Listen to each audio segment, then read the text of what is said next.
less than you want. In this video, I want to talk about success principle number 3 from Jack Canfield's book, The Success Principle. And I wanted to talk about this particularly today because I know some of you out there are changing what you want. You may be lowering what you want. You're diminishing what you want because maybe you think you can't have it. Some of those beliefs are stopping you from grabbing what you want with both hands. And so in this video, I want to talk about that principle and how you can move forward by doing an exercise. To stay until the end. This is going to be a very short, succinct video. So if you've never seen me before, my name is Ruth Ellen, and I am here to go through the principles, encourage you to read the book, and to really be of service at this time. So if you haven't seen video number 2, video number 1, then do go check back for those. So settling for less than you want is all about this, first of all, deciding what it is you want. And so when you decide, it does two things. It shifts your focus. That's one thing.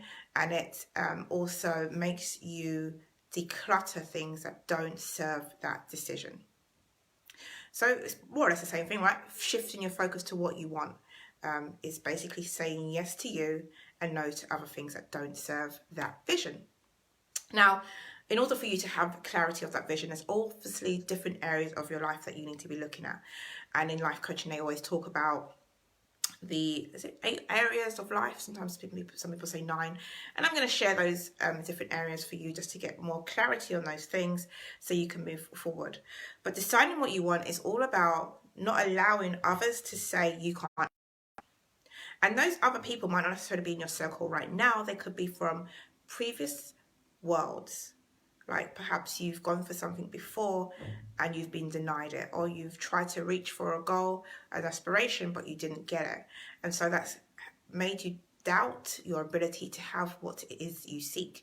But what you seek wants you. So therefore, if you want it, you'll have it, but you just have to hold on to that belief. Now, there's different layering factors that will stop you from moving forward. And so you've got to really build that resilience muscle to constantly move through the blocks, to crumble, crush and destroy anything that is contradicting that result that you want to have. So deciding is the first thing. This week, 3 people decided they wanted to lose weight. They said, okay, I'm ready. I'm going to go forward with your program. I know parts of it is about losing weight, parts of it is about showing up, and I'm ready to do the work. They made a decision, and I made sure that they made a decision that was right for them. I made sure that it was a decision that they was aligned to, because I even took it a bit further and I said, look, if that is the case, let's have a conversation. And if now you've made the conversation, here is the link for you to actually invest in yourself. And so that decision is where they decided to move forward. So before you do anything, I suppose, it's about what is it that you're deciding for yourself. You made a decision, great, moving forward. So we're going to look at the vision of your life. In Jack Canfield's book, he talks about the vision for your life, and he has an exercise. And before we get into the exercise, I want to actually talk about how you can kind of get that vision crystal clear, because there's so many different areas of our life that we really want to focus on. And if you're out of balance in areas of your life, you end up actually feeling unfulfilled, feeling like something's wrong, something's not working, something's not right. You feel almost disconnected to an extent. So one of the areas, I hope you grab a piece of paper and a pen, which is always helpful, is social and family relationships. So what does the vision there look like? Social and family relationships, the first one. As in, when I say what does the vision look like what does that ideal life look like?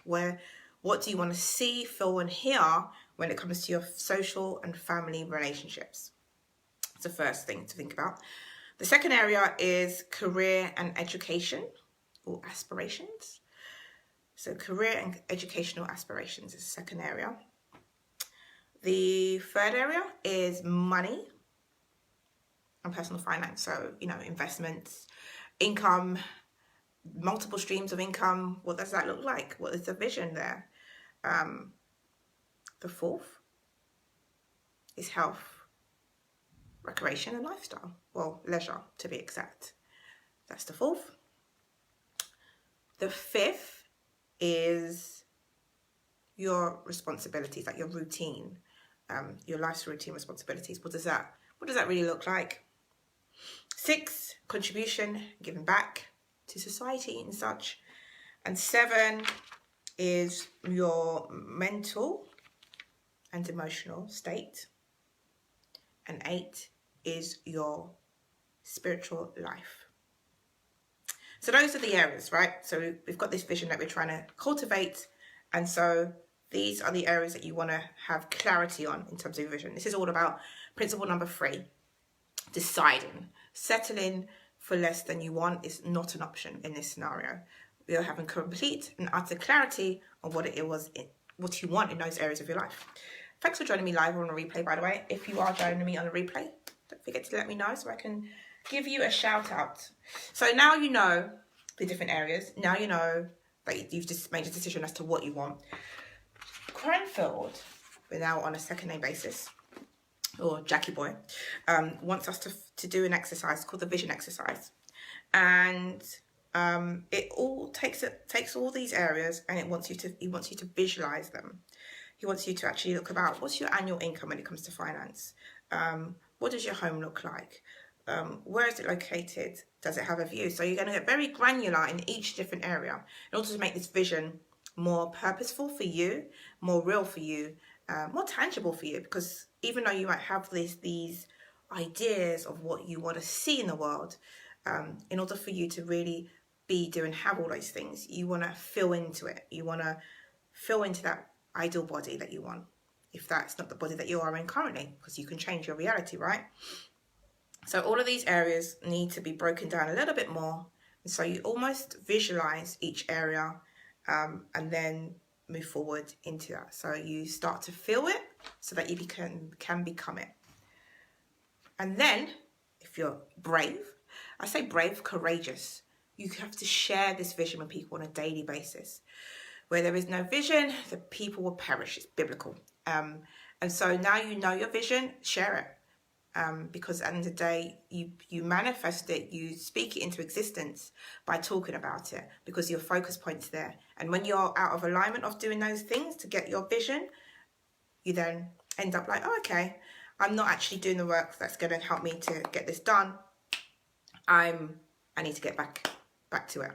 It just helps you stay accountable. So that's all there is today about principle number 3, settling for less than you want, deciding, making a decision, and making sure you're not settling for less than you want, and saying this is what I deserve. I am not available for anything less than that. So there. So if you've enjoyed this, then comment, put a thumbs up, and let me know what your biggest takeaway is. I appreciate it. Maybe tomorrow, depends. I actually know, probably not from Monday. You're going to see principle number 4, where I'm going to be sharing some other things and tools that are going to help you to move forward. But remember to focus on what it is you want. Decide. It's all important. Thank you for watching.